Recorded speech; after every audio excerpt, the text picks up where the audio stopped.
In this video, we'll show how to graph and use the graph of a function to solve an inequality.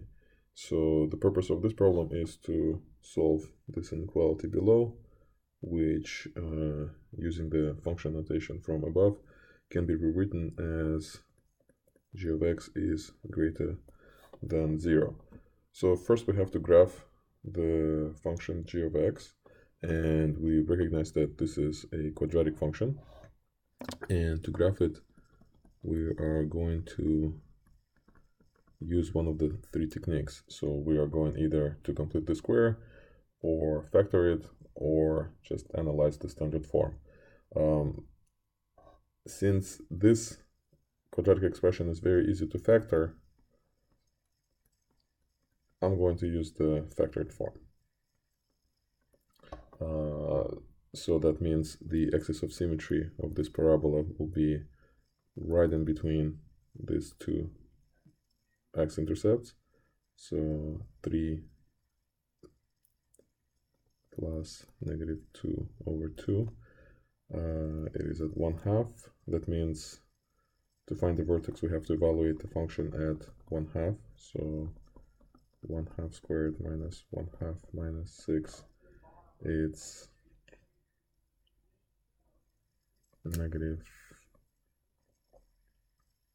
25 over 4, which is basically negative 6 and 1/4.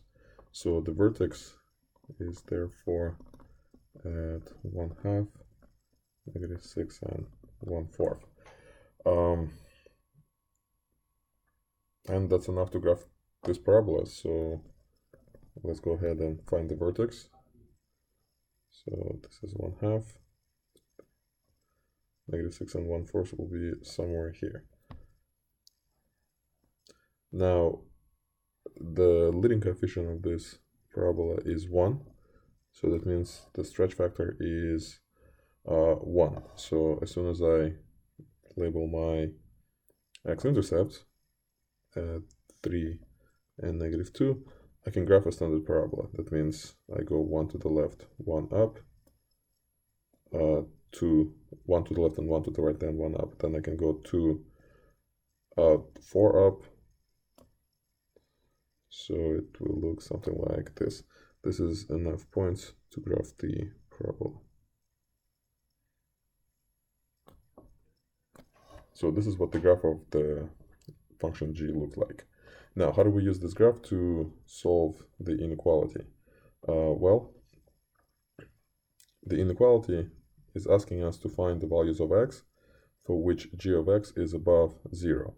Above 0 means it's above the x-axis. Now, looking at the graph, it should be pretty easy to